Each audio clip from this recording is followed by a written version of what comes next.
What's going on, everybody? We are back for another episode of Not Cool in High School Horror, and I am joined now, hopefully by my permanent co-host, Chuck, Charles, the God, whatever you want to call him, Horrorprints. We do bond over pro wrestling and also horror movies and pretty much all things pop culture. I don't think there's not much that we're into that's different. Like I don't think there's one thing that you're into that I'm like, I absolutely hate that. We haven't met that impasse No, yet. we have not crossed that bridge yet. I'm sure there's something, but I think the thing that you probably like more than I do is deathmatch wrestling. Yes. I can enjoy it if I don't know who's performing. Oh, okay. If I know who they are and I become friends with them, it scares the shit out of me. Yeah, I can understand that. And you have become friends with pretty much every deathmatch wrestler. A few of them, yeah. How the fuck do you mentally put yourself through like they're gonna do this and like not freak the fuck out for them? Well, I know that I have a good idea that they know what they're doing more than most of us give them credit for. Yeah. And that they are professionals and they don't really do anything that they couldn't do or they wouldn't trust their partner to get in the ring with them if they, wouldn't trust them with their life. Yeah. So it's at that level of an understanding with it, and a lot of them are like JJ Allen with POR stunts. Like he does stunts too, and there are other people that have done stunts from deathmatch. That have left deathmatch and gone to become stunt people, like Sick Nick Mondo. Oh, really? That's what he does now. He just does production work and stunt crew stuff. Have you seen there's a lot of wrestlers making the jump to the fucking Savannah Bananas? Like Puff is a Savannah Banana Get guy. out, really? I think I seen him on one. There's like a few like wrestling commentators who have become Savannah Banana people. Like they're snatching up like people in the wrestling world. Oh, God. Have they done anything at the Iron Pig Stadium yet? I don't think so. In Lehigh Valley? That might be too small for them now. They're big. They're Major League Parks now, right? They're doing football stadiums. Wow. They're turning football stadiums into baseball fields. Wow. Weird and wild stuff. Have you ever watched a game yet? No, just some highlights. You should definitely check one out. Love it. Yeah, it's on HBO. Okay. HBO, if you have Max, HBO Max. Oh, it really? Yeah, I watched it the one night, and it was a rain delay. Okay. And the rain delay, I was like, anytime you watch rain delay baseball, it's just commentators talking the whole time. Tell me they have hot dog cannons. They just play another game. Like, they just show you footage from another game, but it's so goddamn entertaining, you don't care. Okay. Because people are backflipping. Like, so if you catch a ball and do a trick while you're catching the ball, that's 2 outs. Each inning you play by runs or outs. So if you get 6 runs and 3 outs, and then the next team does 7, they win 1 point for that inning. Oh my goodness. So each inning is a point. You win by the inning. So it keeps the pace going, it keeps the score high, it keeps people interacted. And then at the very end, the last inning, every run is a point. So even if you're down 30, you could roll it back at the end. Man. And then they have sudden death rules. But the whole time they're on rain delay, everyone goes to the concourse because it's raining and they're trying to get out of the rain. All the players leave the dugout and the locker rooms and go up to the concourse and hang out with the fans. Oh, wow. So you always feel like you're interacted. Like, even if you're in the nosebleed, they make sure you're invested in the team. They send players up to come talk to you and stuff. Get out. I love it. Do they have mascots? I don't think so yet. But I think other teams' mascots go and support them. Are they city specific? Kind of. I thought they were like... There's only 4 teams. There's 4 teams? There's the Savannah Bananas, the Firefighters, the Cowboys or something, and then the Party Animals. Ooh. And there's only 4 teams, and Party Animals, where are they from? I'm not sure. But they're like like neon pink and blue and gray. That's their colors. Okay. Like they have cool colors. Who's that team with AEW that does that? The Outrunners, yes. Yeah, they look very Outrunners. The Outrunners and Joey Janela. Yes, very much so. Yeah, they're great. But yeah, back to where we were. But yeah, so there will be other times where we will have guests on. We talked about before. I still owe Courtney Terrifier 3, which I think bringing you into the fold with me, you and Courtney is just a fucking home run. Oh yeah. I talked about Brian joining us because he hates horror. So I think it'd be fun to hear him. We pick a movie that we both love and hear Brian just be like, I didn't like it because this, and this, and just like overanalyze it, overbook it. You know what I mean? Oh yeah. I think that'd be a lot of fun. Lily is now getting into horror. Okay. So for this movie in general, I didn't use my rule that I normally should, but it's called the Did the Dog Die website. Doug's the Dog Die website. Yeah. And literally it lists off every triggering thing that could possibly be in that movie because she struggles with sexual assault in horror movies. Okay. If there's that, she's like, donezo. And I understand that. I respect it. But there's a lot of horror with that. I had this conversation earlier this week with someone, and I said the same thing. I was like, it's not something I sought out, but it's something that I started seeing in like mid 2000s like cinema, more like when Grindhouse and Devil's Rejects and they did remakes of everything, and it was like this rebirth of 70s culture, and like with that became the horrible stuff that was outlawed because we could see it now. But yeah, it's not anything I want to reoccurringly go to as a subgenre in horror. Yeah. If I don't have, you know, like, it's tough. It's tough. I don't. One of my favorite movies, the whole premise is based on the sexual assault in the beginning. I Spit on Your Grave. Oh, sure. Because I think the comeback to that story is so satisfying. But the beginning of what she goes through is tough to watch. Yeah. Yeah. Yeah, the Last House on the Left is That's the tough one too. that I'm like, it's tough, but it's a good movie. Yeah. I mean, you've seen Devil's Rejects, right? Devil's Rejects, the hotel scene is there's tough. no reason for that in Devil's Rejects or House of a Thousand Corpses other than Rob Zombie just wanted to throw it in there. Yeah. Because that's what he does in horror movies. Love him or leave him, whatever. But I don't know. Somehow he skipped it out of the monsters, though. This is good. Oh, yeah, he did. I forgot he did that. And I watched that, too. That was all right, I guess. I didn't hate it, but it wasn't my favorite. He's doing okay. Yeah, it's definitely the prequel It wasn't monsters. like 5-star cinema, but I was happy that it wasn't. It wasn't a ruined idea. Like No. it was okay for me to show my kids and be like, "This is still the monsters." I was Yeah. to show Still the the original general monsters. premise. She was a fun Lily Munster, I thought. Yeah. You know. I hated Herman at first, but then he grew on me towards the end. Yeah. Okay. Yeah. I'll have But to revisit that one for spooky season. yeah, well, that's the cool thing. This is coming back with spooky season, and like I said, I'm always down to chat with you and hang out with you. If there's ever a tornado tag you want to jump in on us, you always have access to all that if you want to. But today we are talking about the movie Dangerous Animals. Now, when you sent this to me, you said the guy who directed what movie? Weapons? So I think that's incorrect. Oh, I'm sorry. I think okay. they directed Longlegs. Okay. Or they were part of Longlegs. Okay. But Weapons is also on the list of something I want to watch. Yes. And I have access to it. Okay. So I can possibly get you access to that as well. If you, I would love to watch both of those movies. Yeah. So this movie, when you first told me about it and I read the thing, I was like, how the fuck do you make a horror movie out of this? I thought, honestly, from the description, I was like, I guess I had heard a blurb about it on the last podcast on the left, one of their short stories or whatever they do between podcasts. They're reviewing summer horror cinema, and that came up as they were talking about Weapons. Maybe that's how. But I was like very much the same. I was like, this could be terrible. This could be like Sharknado. I did not know there was a serial killer element until I watched the trailer. Because this is what I like to do too. Even if we go back and watch a movie that I've seen, or maybe I haven't watched it in a while, but I remember watching it, go back and rewatch the trailer before you watch it. Oh yeah. It sparks something. Mm-hmm. Like if you watch a trailer for a movie and then watch the movie immediately after, it's a different vibe.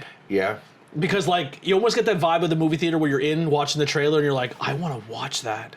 Or you're like, I hated that trailer, and then you watch it like, okay, the trailer matches. It was a terrible movie. Yeah. Or you watch the trailer, it's like all the good stuff was in the trailer. Right. That's my problem with trailers in the last 15 years at least. Yeah. That they tend to ruin parts of the movie that after you watch it, you're like, why would you have put that in the trailer? Yeah. That's like the last scene of the movie, and you put like 2 seconds in the trailer. You know just what to movie do did- it. you Just know- to do it. You don't have to do that in a trailer, right? You know what movie did that for me? Who? The New Pet What? Cemetery. Okay. Where they show in the trailer that she doesn't die, it's the little brother this time. Okay. And they flip it. And I was like, why would you show that in the trailer? That's like a big, and during the movie, you're like, that's kind of a plot twist, because if you watch the original, you think that it's one, and they switch it on you. I wouldn't put that in the trailer. But yeah, this movie didn't really do that for me with the trailer. Mm-hmm. It actually made me more interested. I watched the trailer, I was like, oh, this looks good. Mm-hmm. I'm interested. And I was immediately drawn in by Jai Courtney. I hope I'm saying, I'm terrible with names, I'll get better as we go. But Jai Courtney in the trailer, I was like, holy shit. And I didn't know who he was. There's a wrestler on our scene named Phil Insane. Oh, okay. I thought he looks like Phil Insane mixed with Ed Hardy or Matt Hardy. No, what the hell is his name?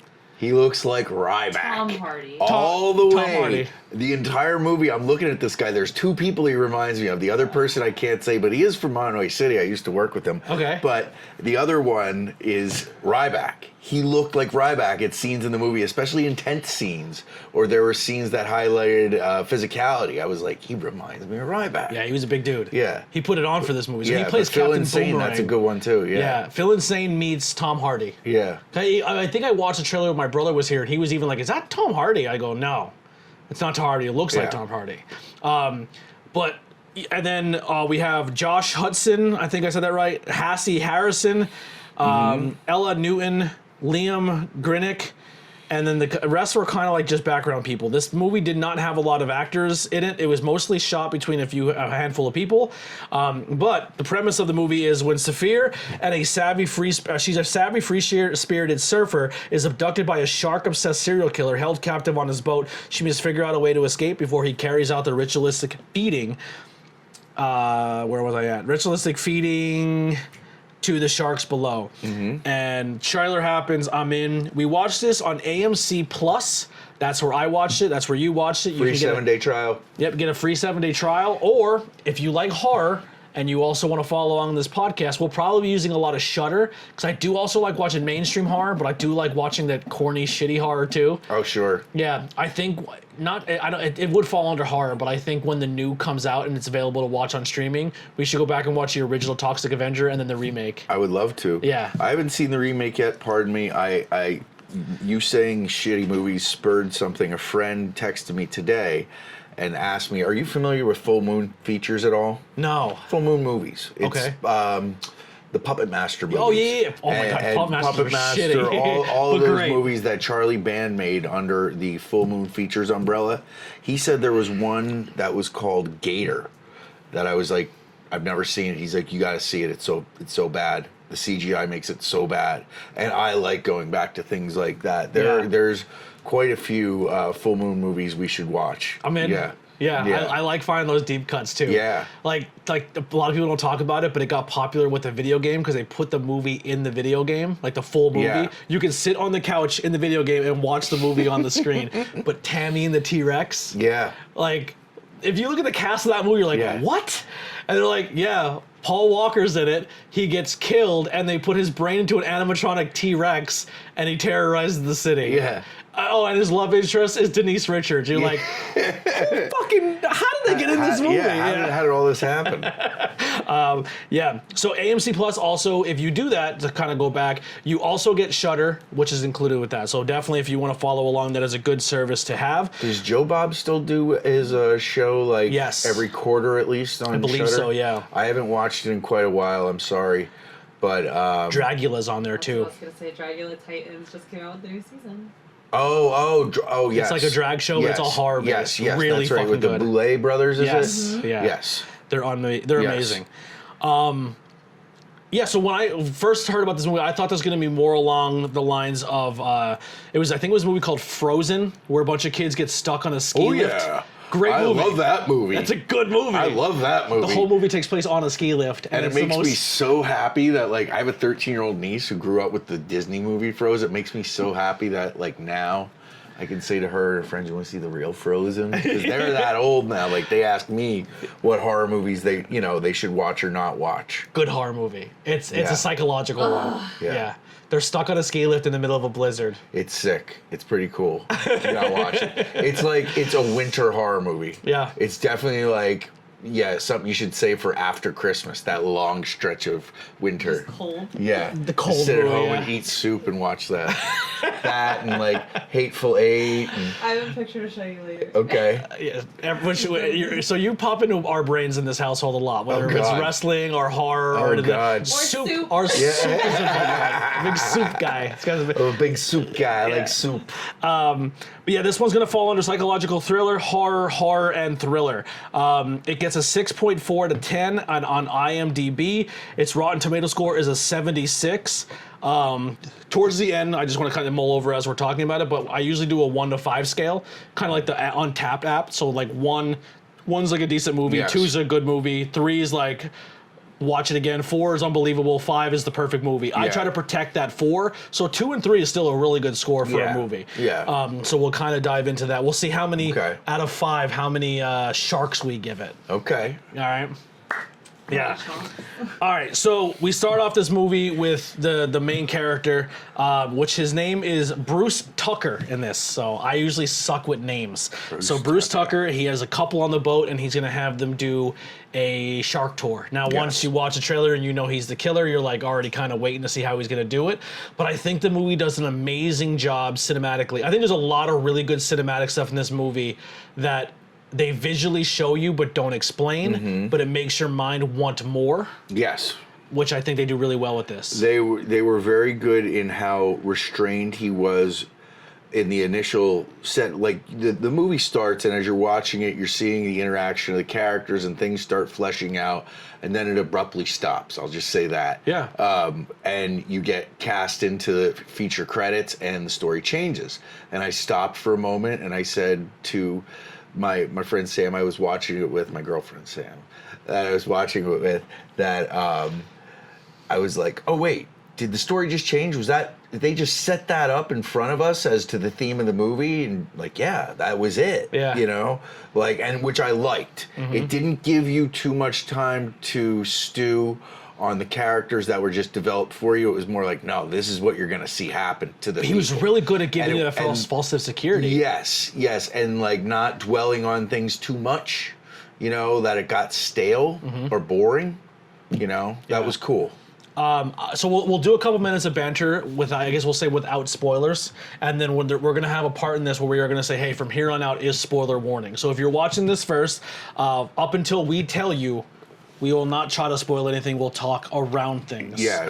You did that in the beginning. I was like, oh, that's perfect, because I didn't actually tell you that was a part of the bit. And then we'll say, hey, from here on out, go watch it, come back, give us another view, and then absolutely, and then check out the thing. Another thing I think would be a lot of fun too for bonus content. Even if you're not here, I might record them by myself or with Lily. But I want to put a camera on, almost like a watch along with us, where like, hey, you could put the movie on and then put the YouTube video on, and we could watch it together and talk, like Mystery Science Theater almost, or like explain how we feel, and then you'll see the watch along and as bonus content if you're a paid member, and then you can come and listen to the review with us, or maybe that'll inspire you to go watch the watch along with us. But so. We're trying to not really get into spoilers, but you do find out very early on about the serial killer thing. But like the one shot that really got me is when they're in the water doing the shark dive, and she has that genuine fear of, oh my god, the sharks are gonna get me, the sharks, because the movie sets you up that that's where we're gonna go, and then there's almost that peace and beautiful scene under the water where it's not dangerous, the sharks are just existing, they're just swimming, and she just comes up from the water and she has that like, oh my god, like that was so beautiful, like, and he's like, really? Yeah. And then it just from there just immediately pulls the rug from underneath you. And it's all that you needed to understand where things were going. Well, and they show that in the trailer. So in the trailer, they show him poke the boyfriend. That. I didn't know that. Okay. So that's how they set the tone of the trailer, that this guy's a bad guy, where he kills her boyfriend in that beginning scene. The boat has this vibe to it, almost like a Jeepers Creepers van. Yeah. Because there's a few scenes where they're going back to the boat, or you first see the boat on land, and people are seeing it, and it's not even like in the main shot, because you're shooting it from the back seat of the car, but when he turns the corner and he's focused on the road, you as the watcher see the boat as if like, oh my god, there it is. It's a huge boat. It's a huge boat. The cafeteria is beautiful. Like, it's a huge boat for one person, I'll just say that. It seems smaller on the outside, but it really opens up when you're in there. Just think of the possibilities just when you think of that. Like a party boat. For this story. This could be the first movie in a series, and then a series of prequels could follow it. I was going to say that. And you could find out about what we're going to talk about in a bit. But like, they definitely set up like this boat is huge for one person to have. It would have to be impossible to man yourself, because the only other person that you see that he interacts with is Dave, who's like the terrible drunk guy who lives on the dock. I guess the dock manager or something like that. Either a dock manager, or he kind of almost comes off as he might be like a homeless guy that might help him stir a business. Yeah, maybe. Yeah, it's weird. They're in cahoots somehow. Yeah, to be sure. So I would say, do you have anything else you want to talk about that's not spoiler loaded before we dive into it here? No. All right, so I think this is a good cutoff. We'll put up now. If you guys watch from this point on, we are going to spoil the shit out of this movie. And come back and join us after you watch it, or just hang out and listen to the spoilers. Some people like that, and then come back and or chat in the comments. Obviously, we're not live when we do this, but when we are doing this, it is on YouTube. You can watch it on Spotify, or you listen to the audio on Spotify or any other podcast app. If you made it this far and you haven't done so already, help us with a 5-star review.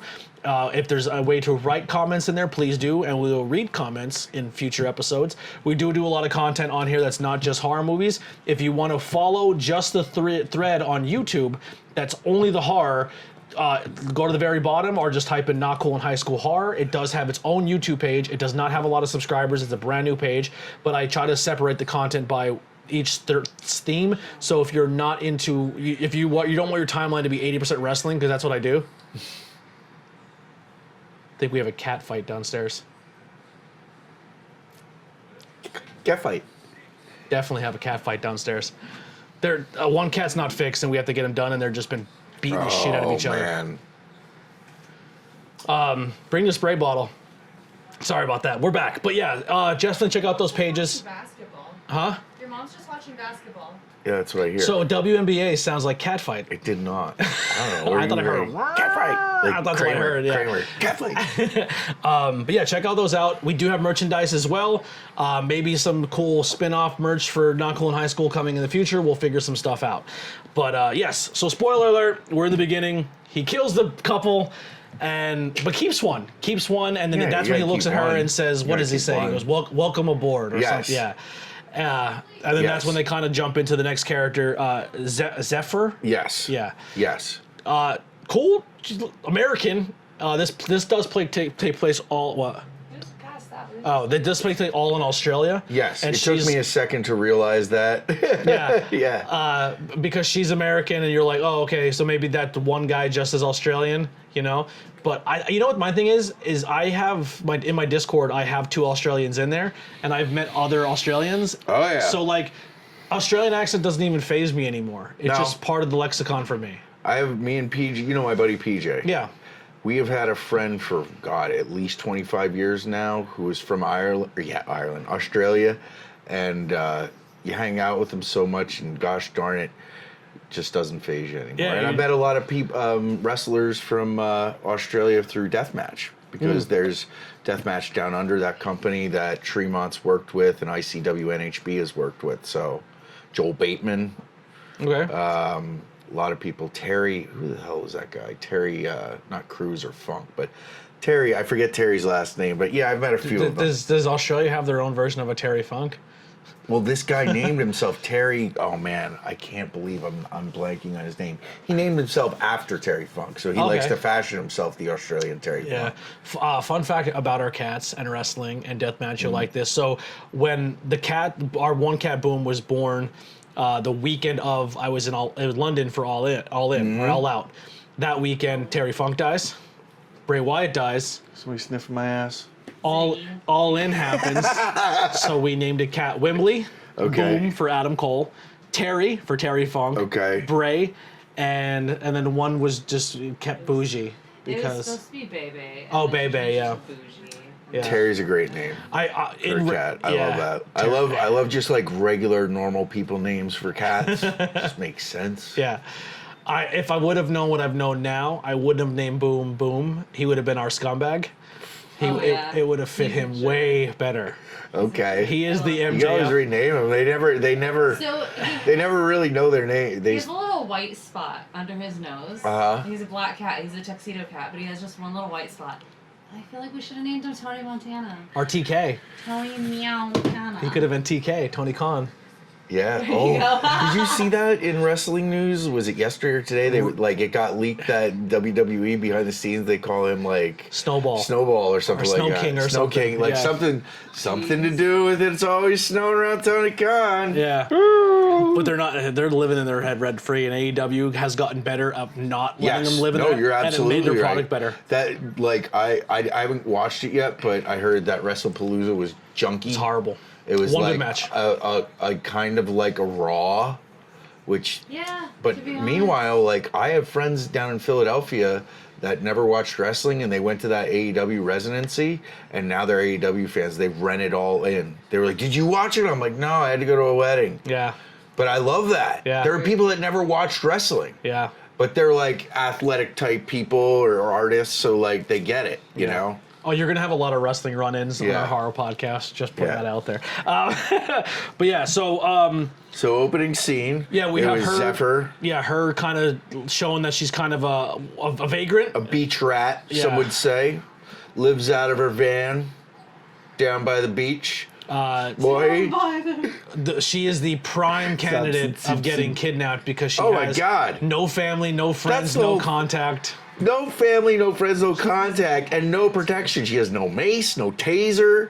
Like She's got bread rolls. she's got balls, is what Yeah. she's got. And then she meets this dude who looks like the kid from Entourage, but younger. Yes. He's a very pretty man. Very pretty man. Very pretty. Very like I was like, he looks gorgeous like eyes. a model. Yeah. He looks like a model. He has these like enchanting eyes. Yeah, and that's why she goes and helps him, because why else would you go with a complete stranger man who needs their car jumped? That's That's true. not anywhere near you, and you have to drive. Like, everything, like the whole time we're watching it, we're like, oh, so we thought he was the guy that was going to take her to the serial Okay. killer. We thought he was like because the first thing he says was is, like- "I'm not a serial killer," and I'm like, "That's exactly what a serial killer would say, bro." I have to say, I give it to him though for his persistence. He believed, and he eventually He did. found her, man, He did. and he made it happen. yeah.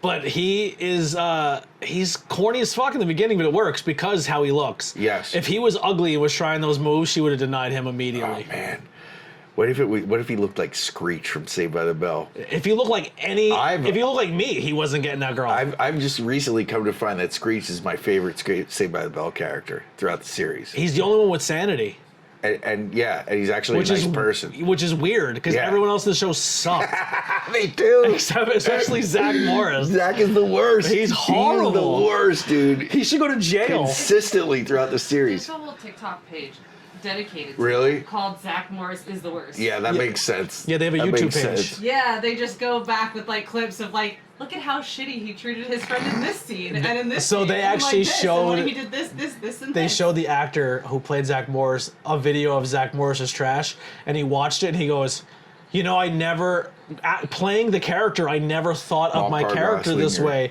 He goes, "But now people are showing me Zach Morris's trash.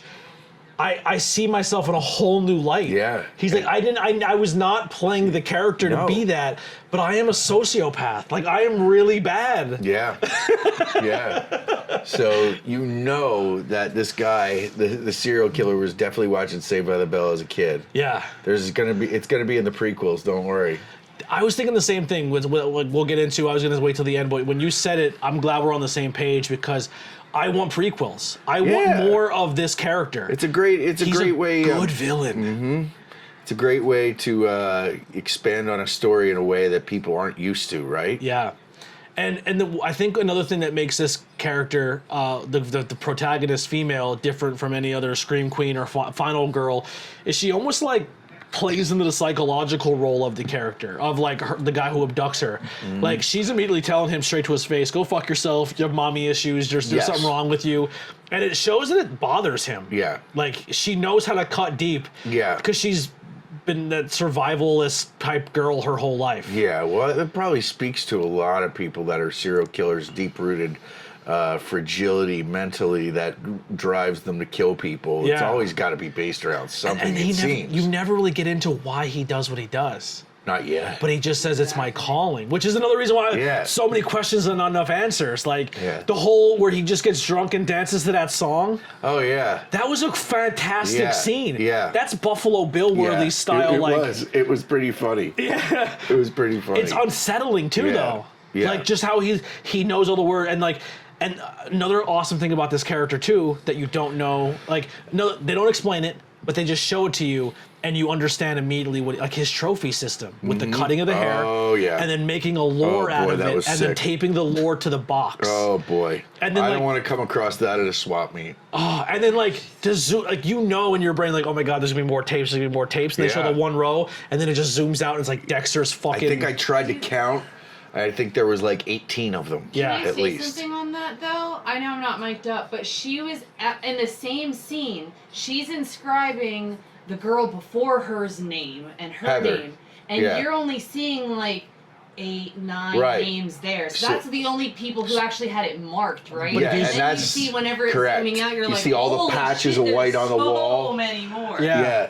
Yeah. Yeah, but the or fact, it's like he painted over Yeah. them. Like it's freaking wild. yeah, and the fact that the first girl doesn't tell her anything of like, she's like, you don't want to know.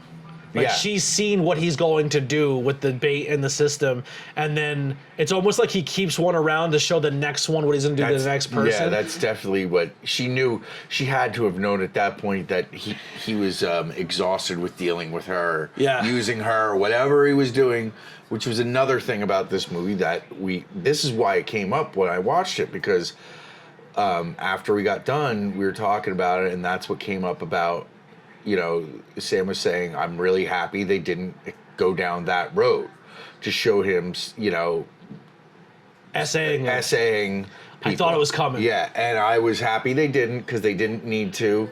And it was good that they didn't. There was not even like a sexual element to him with the girls, because even No. when he walks in and clearly sees the one girl's not wearing a top, Right. he doesn't make it a point to even care about it. Right. Him and Dave were definitely in a relationship, right? Maybe Yeah. with dance moves like that, he wasn't That's why straight. the dog was so pissed off. Yeah. He's like, he rubs your belly, not mine. Yeah, he's super. You could tell he may be gay, not because he's a serial killer, right? Because that was a thing back in the day when people were oppressed with their sexuality. Yeah. A lot of them became serial killers. Think of like all the famous serial killers. Could you imagine? They're sexually repressed. Can you imagine all the serial killers we don't know about in different pockets? We are feeding the right wing agenda in- right now, saying all gay people are serial killers. No, not at all. Oh, why did you have to throw all? But here's the thing.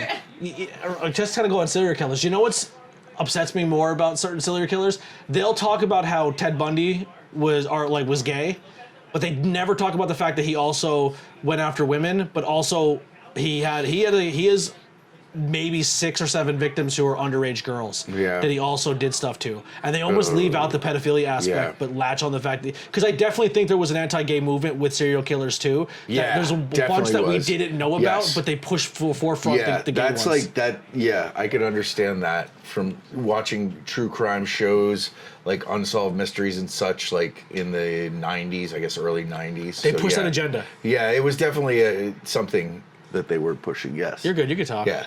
Yeah. We're laid back. We're just drinking beers, talking horror movie. What are you drinking? A pounder? A snubby. Little Coors Banquet. Coors Banquet. Ooh. Austin just came in to hang out. But yeah, so that aspect was cool. Spoiler alert, because the movie you didn't watch. We're talking about dangerous animals. But So we were talking about The trophies, how trophy systems. The trophy systems, but before that, where we was talking about Zephyr meeting Moses, Yes. is it, on the beach. So they form a fast friendship. bang first night. They bang the first night. Good for him. He's not used to that. Banged in her van in the driveway when Yeah. he had a full house they could have went into. Yeah, and then like he offers to make her food, and she's like, you She know ghosted what? Your peen ain't that cool. I'm out. I'm gonna go catch some waves. Yeah. I'm gonna get out of here. Yeah. And there was a scene too that's super relatable for us guys. Sorry, ladies. But like he texts her and he's like, "Can I come join you?" Yeah. And she writes, "I would love that." And then her girl brain kicks in. And Yeah. then she deletes it all and she goes, "I have to say something that shows I'm interested, but still have to play a fucking game and not show you I'm interested." No way. That's exactly what she did. No. What she said was, "You're not reading the deeper fucking messages there, honey." She said, "It's a free beach." I'm hurt, and I don't want to hurt other people, and I know this already, so I'm going to push him away before he can hurt me more. Girl brain. Don't do it. You're ruining your own happiness. He would have been there sooner, and she would have never got kidnapped. Roll Yeah, the man. credits, happy ever ending. Yeah. He's So smart enough to freaking look at the surveillance tape earlier. yeah, Just saying. she goes to the beach to catch the early waves at this point off of the beach, which he is describing to her earlier, saying there's a blue bench or something, right? Yeah. He's talking about being out on the like past the waves and just focusing on this blue bench, and that's how you catch all the righteous waves on the break. So she goes off to go catch the waves. And you already know what's going to happen at this point, but it's neat how it comes together, and you know how later on. Well, what happens is she gets out, she's getting ready to go surfing and stuff, and then our killer, our serial killer, what's his name? Drake. Yeah, Trucker or something. Drake. Bruce Tucker. Bruce Trucker. Bruce Trucker rolls up and tries to sweet By the way, talk the font lady. on his business is the DuckTales font. Really? At least That's it looked hilarious. like to me. That's Can you hilarious. pull up on your phone the font of the truck? Actually, it might be in the photos of the movie. That's hilarious. It looks to me exactly like the DuckTales font. I was watching it and I didn't say anything to anyone like when we were talking about like watching it, and I was like, "Oh, that's a DuckTales font." I'm like, I don't know where my phone is. Did fucking no photos? There's got to be a photo of the boat, right? Like there has to be one. Nope. Yeah, I'll have to Google it. But I believe anyway, you. another interesting thing that you find out later in the movie with him, she wasn't random. He spots a girl and he follows them and he studies them, and he like, because he even said, he goes, I just watched you surf and it was spiritual the way you just did what you did, and like, and then later on when he's in between going back to get his supplies and coming back, he spots another girl and he instantly becomes mesmerized, and he's like, you could tell like okay, when I get done here and I do what I gotta do, I'm gonna come back and So you think study that's what her. he's doing? He's he going kinda up and down talks the about beach, it a little bit, yeah. scoping out the babes. Yeah, I think he definitely, because he talks about, at least maybe I misread it, but when he was on the boat and he's talking to her, he was like, no, I followed you. Yeah. I definitely, he was aware of her and definitely did his research of knowing that she'll be alone and she'll be an easy target. Like, he's pretty careful not, I mean, he has so many tapes. Sure. So he's very, very, like I think some of it is the business, but also if you keep running a business and snatching people up, you're probably more prone to get caught. Even though the cops and detectives in Australia in this movie fucking suck. Yeah, they're the worst. Well, I think like that's the whole that that's one of the things they didn't establish as well as they maybe should have. You find out later in the movie, it's alluded to even more that the reason they're not so savvy about finding what's going on with these women is they're all foreign tourists. Yes. That nobody cares about, seemingly. Or it's women with their boyfriend or something like that. And it's like, all right, I get it, but like, you know. Yeah, because she even says he's a local. He's a local. Yeah. Yeah. Yeah, I do remember. That's another thing they didn't establish, but definitely there's a plot. But they did say, I did notice too, though, like, she had just met up with this guy, right? First time meeting him. And whenever the other girl, the first girl, she says, oh, there was this guy, but it was like my first time. Oh yeah, it meeting wasn't out actually with her him. longtime boyfriend. They just They met had up. just met that day. Yes. Yeah, Yes, they did. I forgot about that element too. Yeah, that was interesting. Yeah. Sucks to be him, man. Fuck. So Yeah, there's something to go back to that too with because later on it's interesting that he doesn't just kill the dude right away, because it seems like he's not interested in the males, but he kept this one maybe for the plot of the movie, but he didn't just off him right away, which I thought was an interesting choice. But yeah, They wanted so to find something to hurt her because nothing at that point. or even was. have someone to watch, because when he videotapes too, there's a whole other element of this character that they don't talk about. Once again, this movie has tons of elements that we're theorizing just because of what the movie told us, but it just makes sense. But they don't there's no details or description, Right.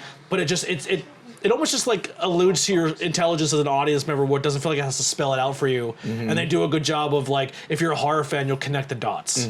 Or like a true crime fan, you're like, oh, this is you almost profile him as you're watching it.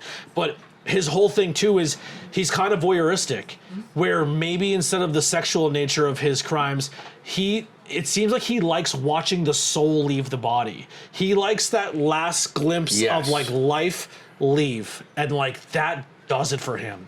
Like he gets an adrenaline rush off that, but then he also wants to videotape the person watching their reaction to watching the same thing he watched. That realization of, oh shit, I'm next. And he just that's when he drinks and sexy dances. Like that's his That does it for him. yeah. That flicks his bean. That flicks his bean hard. And he never flicks his bean in the movie. No, that's So there's nothing sexual about any of this movie. No. Yeah. no. Which is, you went with serial killer horror Yeah. and didn't have to use that roles at all. So we're at the point he abducts Zephyr, our surfing American. He abducts her, takes her back to the boat. She wakes up in the hull of the boat in a room next to, and there's 2 cots in a room. It's very Saw-esque.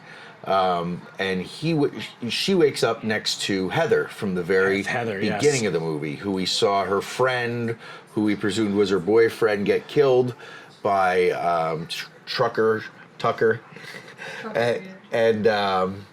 So we're left to see them interact for the first time. Yeah. Yes. And she's hinting her in on a little bit of what's happening and what's going on, but not giving her a lot of information.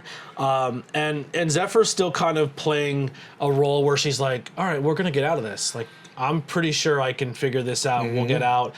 I can pick locks, so we just need to find something. Like she's Zephyr's fighting the whole time. She's trying to break the bar. She's trying to get the handcuffs out. Yeah, and she's then scheming. She's plotting. And right away, she's on top of it about ripping the wire out of the bra. Yeah. To pick the lock, which is amazing in and of itself. I mean, that's got to be a pretty strong wire, right? Yeah. Bro, also, I'm just sitting there, maybe it is just girl brain, but I'm sitting there like, bitch, this other girl was already there for 24 hours and she hadn't thought of this. She's saying how it's stabbing her. She's like, yeah, it really hurts. The first thing I do when a freaking underwire is stabbing me is I yank the fucking She likes thing it. out. Maybe she likes. So- Maybe she just likes complaining about it. Yeah, she's a complainer. Yeah, but also it shows the stark contrast of Zephyr has not seen death yet, or hasn't seen the monster she's dealing with, and this other girl did immediately. And she goes back to the room, and instead of having fight or flight, she immediately goes into press. I'm gonna sleep all day. She goes, there's actually 4 different responses. It's fight, flight, feign, or fawn. She's at fawn. Yeah, I'm she's giving fawn. up. Yeah, I'm done. she's gonna sleep until he comes and gets her and kills her. She's given up. She has no fight in her whatsoever. The blanket's up over her thing. She just wants to go back to bed. I don't care. I don't want to talk. She just kind of gives up. She has no will. God damn it. But I'm just saying, God damn it. Oh, I thought you had something to add to that. So she almost gets a lockpick done. Yes. He comes in and gives him a sandwich and a cup of water. And he's like, hey, it's really hot in here. You got to fucking drink something. And she's trying to hide the fact that she has a wire or the thing under her pillow and that she's trying to do what she's doing. And they both drink the water. He leaves, and immediately she's trying to pick the lock, and it's a great done scene. I love how the scene's done, where she's picking, and you can see she's like getting woozy, and the other girl's like, I don't feel good. I don't feel good. And then almost her talking of describing what we're seeing gets muted, and then you hear her cronk out, and then she just passes out. And as soon as she passes out, he just has a timed to come right in, and I found the wire, and he said to her right before, he goes, oh, you're a fighter, I like that. Yes. And he's very monologue driven. He likes to do these speeches of like, oh, I'm a coral snake, and you're the snake trying to pretend to be the coral, and like, you have fight, and like he's teaching you about sharks, he's teaching you about... Just generally annoying. Just kill me already. Yeah, and she even says to him, she goes, I don't need your fucking bullshit. Like, I don't need your bullshit monologue, go fuck yourself. But I thought it was kind of cool too. Yeah. But she goes, her quote was, you just love hearing the sound of your own fucking voice or something like that. Yeah, which is something great to say to somebody who's standing over you and has the potential to kill you. Yeah. You know? So yeah, they both wake up. She's strapped to the fishing chair. Yes. That looks out in the ding. She's strapped to a harness, which then is because she's gonna be picked up put over the water, and I Yes. guess he kind of talks about Zephyr is strapped to the chair, and Heather is the one in the harness that about to get that dumped. is attached. Obviously, there's a harness around her body, and you know it's going to happen. That there's going to be some type of winch that's attached to the boat that is going to lower, or put her in the sea, and something is going to happen. Yeah, and he tells another monologue. And this monologue, he talks about how if you're on a cruise or any boat that sharks have learned over the history of humans that if you follow a boat, food will be there. Yeah, is somebody's that gonna the same fall for off. on your on sea? My Navy brother here. No. You guys don't really chuck food overboard or anything like that, so maybe. We have a bigger propeller too, Okay. which keeps things away from us. Like if you get close to the ship, it will just Suck you in and- into the. That's it. And the sharks know that. His dick's bigger than everybody else's, sure know obviously. His that. boat's bigger than everybody. They have bigger propellers. Yeah. But cruise ships, I was told if you jump off the side, you're almost guaranteed to get eaten. Like because it's almost like piranhas. Like something hits the water, they know to go because they don't know. It's like feeding a fish in a tank. Like they're just That sounds fun. yeah. Because there was a video where a kid jumps off board and they're like, "Oh, he's gone," and they're like, "Oh, did he drown?" Or like, "No, he probably got torn up as soon as he hit the water." Didn't that recently happen? Like the last year? It was like a couple years ago. No, yeah. wait, no. That like somebody jumped off the side of the Jericho cruise or something like that. Didn't that happen Oh, sad. last year? Or like Maybe. one of those heavy metal cruises. Let's just Something. say, let's start the rumor right here. Yeah, did you hear that Chris Jericho pushed somebody off the bow of his cruise ship last They year? called out his wife for being on January 6th. Into the ocean that was full of sharks, and those sharks had lasers mounted on their heads. On their freaking laser beams attached to their freaking heads. But so he does this whole monologue about how sharks have grown accustomed to following boats because when they follow boats, there's going to be food, there's opportunities to eat, and the sharks in this area have gotten accustomed to him chumming the water as much as he Yes. does because. He goes, also, are we stoking the flames of having more shark attacks because we're stoking waters and just doing tourist shit where people can go? And are we allowing sharks to kind of get that visual of what food is? Sure, but for my entertainment, I like it. You know what I mean? He's like, and that's what he dunks her in. I would have thought it was going to be more gory, but I feel like they did it, I would say classy. Like, I think the gore level in this Yeah. movie is pretty tame. Yeah, also, it probably would be expensive to do it like a high level gore, like guts being ripped apart in a body of water. Like, Tom Savini wants some money for that. Yeah. And so does K&B. But I don't think there was a scene. I mean, there's one big CGI scene, but I Yeah. don't think it looked bad. No. I thought No. for what this movie was, I thought all the stuff looked good. It's beautifully shot. As I said earlier, I was surprised. I thought we were going to have a lot more CG shark attack stuff or just ridiculous sharks splashing around in white water. There wasn't any of that I can recall. It was it was done very realistic. Yeah. She dunks in, gets torn up, but the only thing you ever really see is her die. Like, she fades out, the blood gets thicker in the water where the chum is, and then like her leg floats off. Mm-hmm. But like, it looks like she just bled out because her leg got bitten off, and that's kind of what you see. And it looks like he just attaches the harness and lets her go out to sea, and that's essentially what happens. Now this is when Zephyr is like, okay, now I know his plan. I knew what's going on. And that's when she starts devising her plans and figuring things out, and she's really fighting to get off. And then she also realizes, I have no one coming for me. I don't have. You learn she's a foster kid at this point in time in the movie where she doesn't have anyone to go to. No one's looking for her. She has no contact with her parents. The only hope she would have, and she's not even in her thought of brain, is Moses, and he is doing the greatest Batman detective work of all time. Oh, sure. He finds her surfboard. Yes. He's doing everything the cops aren't doing. Like, that's when they start sending the chopper out, Yes. which almost saves the day. But that chopper scene, it pissed me off. It was very sus.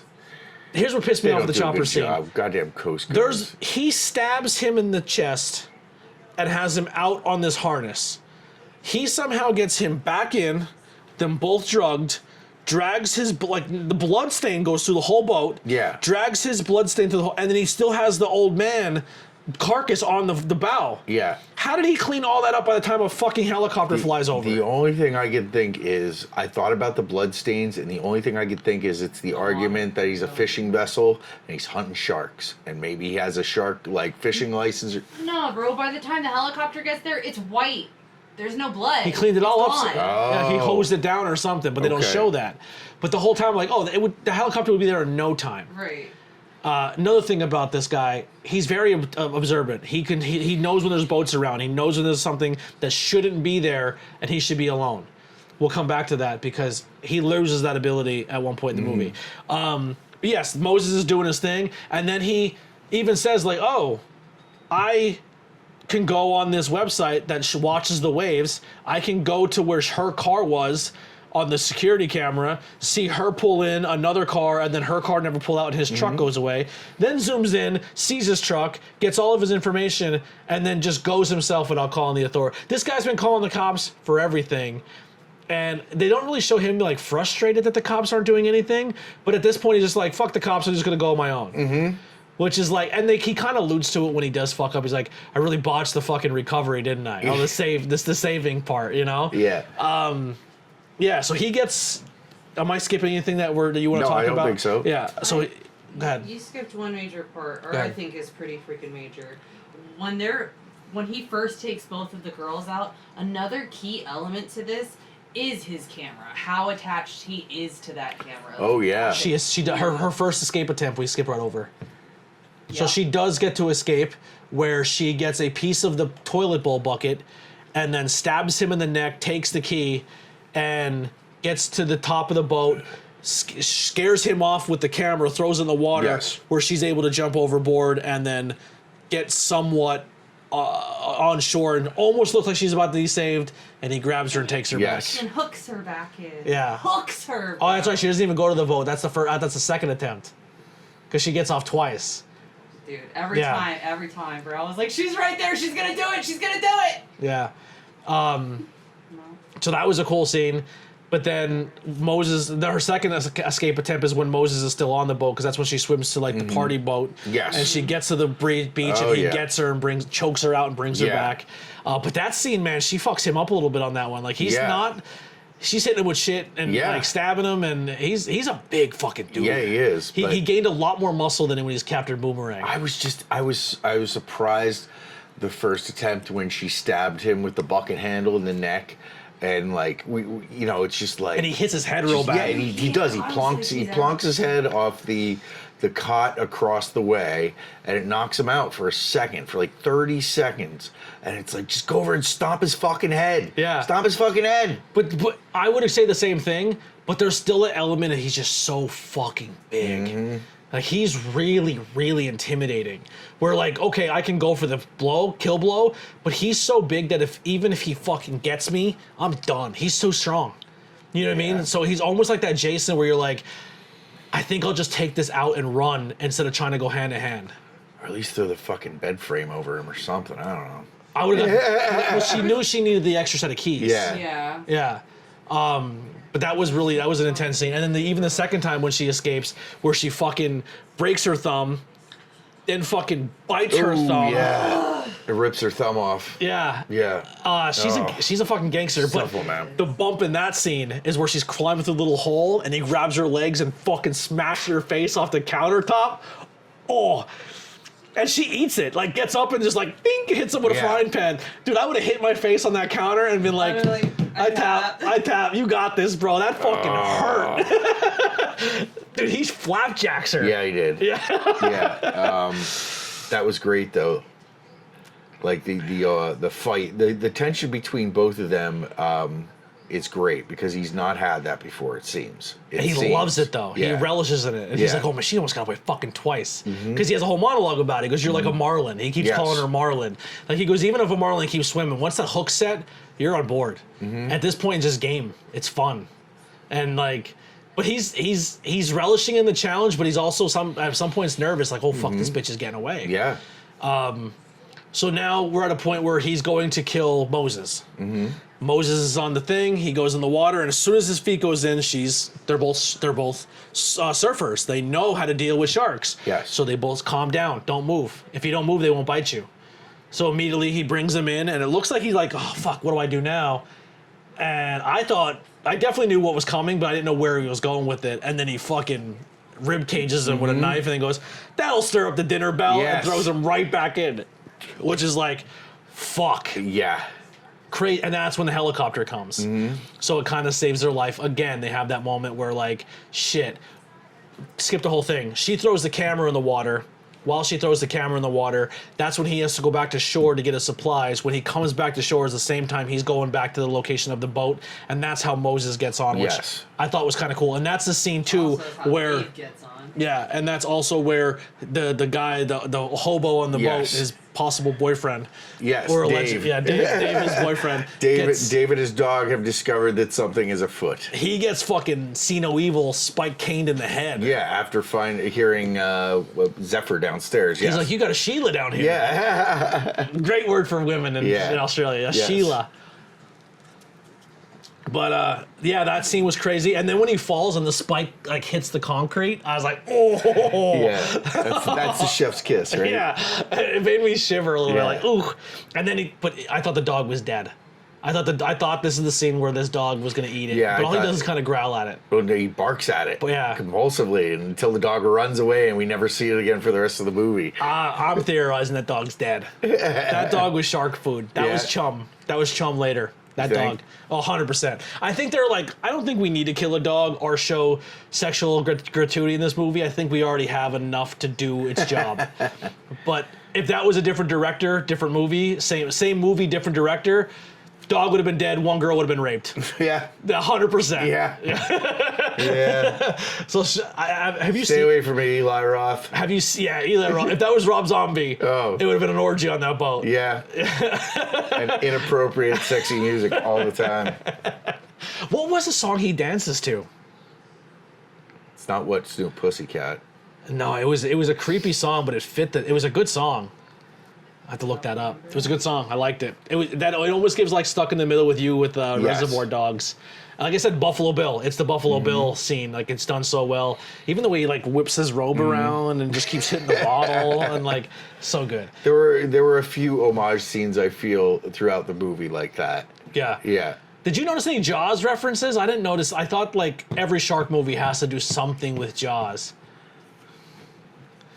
I can't think of any. Oh, dancing. Oh, with dancing. Myself. No, was it? I thought it had like a really rock drummed line. No, that's what it said it was. This computer on. Hold on. Yeah. I'm just gonna play it really quick. But Listen to it quietly. But so that's going on. Now they're back in the hole again. She's trying to figure things out. That's when she bites her hand, goes to the whole escape route the second time, and now they get knocked out again. And she's on the fucking line. He's like, all right, I'm done playing with this bitch. He's not even a threat, which we talked about earlier. The guy seems like he eliminates a guy immediately because that dude could be a problem. I'm not fucking dealing with men. My thing is I want to kill women. But now he's like, this girl is a fucking menace. And this guy's already bleeding out. So I'm going to get her on the hook and get this done. At this point, Moses isn't doing much of anything but laying there and trying to breathe still. Yeah.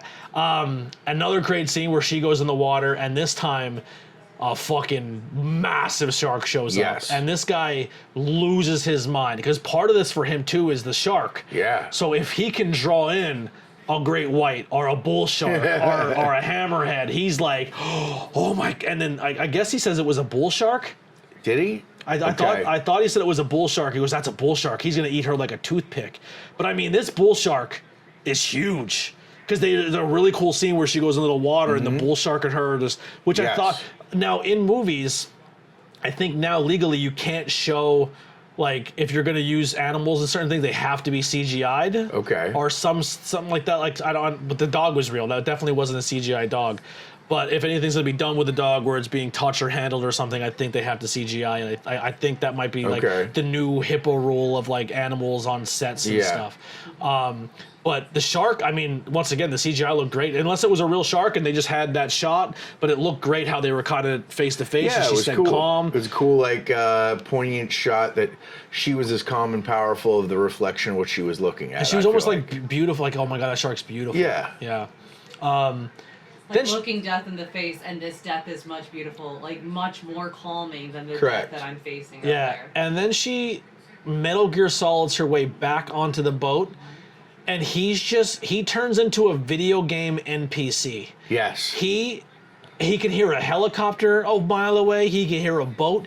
He can hear a splash. He hears everything, and he doesn't hear a fucking bitch missing Yeah. a thumb grab her way up onto a boat and Yes. get her overboard with no Yeah. water splashing, no like None, dude. and he's just video game like, oh, I'm gonna keep staring at the water. Something's gonna happen. Like, maybe I will say in that moment, he's so in the juices of like, oh my god, this happened. Is she gonna pop back up? Where's that big shark? He's like in full like Yeah. kid looking at a train mode. Yeah, I know. He's not moving at all. He must have been fixated on one singular spot. Yeah, like, he was like that big shark. Like I like that train line. That was really good. No one bid on it. But you ever see like someone who's really into trains and a fucking train goes by and you're just like, fucking get this done, and they're just like, oh. You're like, oh, yeah, train people. yeah, you know what I'm talking about, right? When someone sees just 38 I do. spray painted dicks on their box collar, and they're do. like, they look like the most majestic Dude. thing ever. Or did you ever talk to like somebody that's a train person and like tell them that trains aren't interesting? And You know just who's you know who's a big train guy? Oh, I know. Oh, I know. I did a whole 5 questions on it. I've got. Listen, I've got 5 trained people in my life. So I know all the personalities of trained people. I know that certain trained people don't like other trained people. What about the people who set up their entire attic to be a train, like fucking city? Wait, what about the people? This is true too. Those probably are the same people, but there are people that wait on railroad crossings. Okay, and if like the train's not on time, They're bad. or like they see people like not stopping properly at the yield signs while they're flashing, they report them to the railroad and the cops, so they get fined. They're like basically like railroad cops, Like except they're old. railroad Karens. They're like old retired guys between 60 and 80 that live in Carbon County, and they're weird as shit. Well, that's what this guy does when he sees a shark. He completely negates the fact that this girl has been escaping every day, and he's just like, fucking bull shark. Like, Yes. oh my god, look at the fin. Like, just geeks out. Yeah.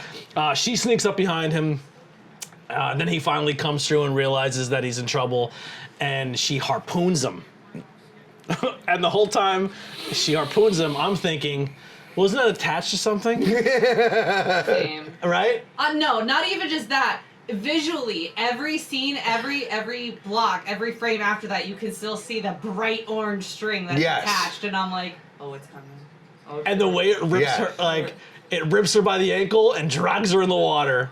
And I'm Yeah. thinking, roll the credits. I'm That's how it ends. Yeah, I was like, what the heck? I was like, how fucking stupid are you? You're so self-aware that you're standing with your leg wrapped around this cord and you don't feel it. You're pulling the trigger and then you're like, oh shit, I better stand here another 30 seconds while this line fully becomes... She gets fucking Scooby-Dooed. Yeah, She she gets does. net trapped. Yeah. If the movie would have ended there, I'd have been fine with it. It would have been cool. Like, Moses I'd have been pissed. Moses We bleeds just out. watched her get through all of that shit just to get fucking yanked off a boat. But I'm into horror movies that don't have a happy ending. Like the first Hatchet is that way too. You know what the first one I seen that didn't have a happy ending, and I was like, that was so well done? Sinister. Yeah. No happy ending. Yeah, it's been years. The whole since time I've you're like, seen oh, it. okay, this is, never mind, roll the credits. And it's like, they're gonna click over, see ya, roll it, I win, roll the credits. I was like, beautifully done. So Oh I my thought God. Moses was bleeding out, and they're just dead to the water. Yes. She pops back up, saves the day, flares it up. She said too, how funny it would be if the Carnival Cruise is like just a bunch of serial killers and they're right back where they started. No, so here's my thought, right? This guy's probably not the only fucking person who thinks like that. He probably comes from a cult of people who think like man. that. So maybe he's like not concerned with this party cruise, this cruise boat that's been there the whole time because they're in cahoots together, bro. It's true. Cults ruin everything. Yeah. They make great documentaries though. Once they get They caught. do. Yeah. They do. He likes the C word. I can't wait for the cult we're in now watching to real time, like in like 10 years. Yeah. There's the Netflix documentary of the MAGA movement. Do you remember Marshall Applewhite? No. The Hail Hail Bob. Yeah, Yeah, Hail Bob. yeah. And like I remember when that happened, and I was in high school. Like my friend was such a psychopath at the time because we liked like all we did was watch like I remember heavy looking at metal the comment all the videos. time. It was like always behind the moon, right? Yes. Yeah. Yes. The Heaven's Gate. That's who it was. The Heaven's Gate. With the cult. Nikes. Yes. So my friend was such a psycho that when he saw the picture of them sitting there with those Nikes out, he was like, "Oh, more shoe outlet has them." He went there. He bought 2 pairs so that for the rest of high school he could have the Heaven's Gate shoes and tell everyone he had the Heaven's Gate shoes. And that man is an orthopedist. Does he still have the shoes? Probably. He's fucking psycho. Well, that's $20,000 worth of shoes right there. Yeah. What make and Nike model are they? Decades. Is that what they were? The Nike Decades. The black and white ones, Nike Decades. Yep. They're wow. Try to buy a pair on eBay. They're like $10K. Nike refuses to make them.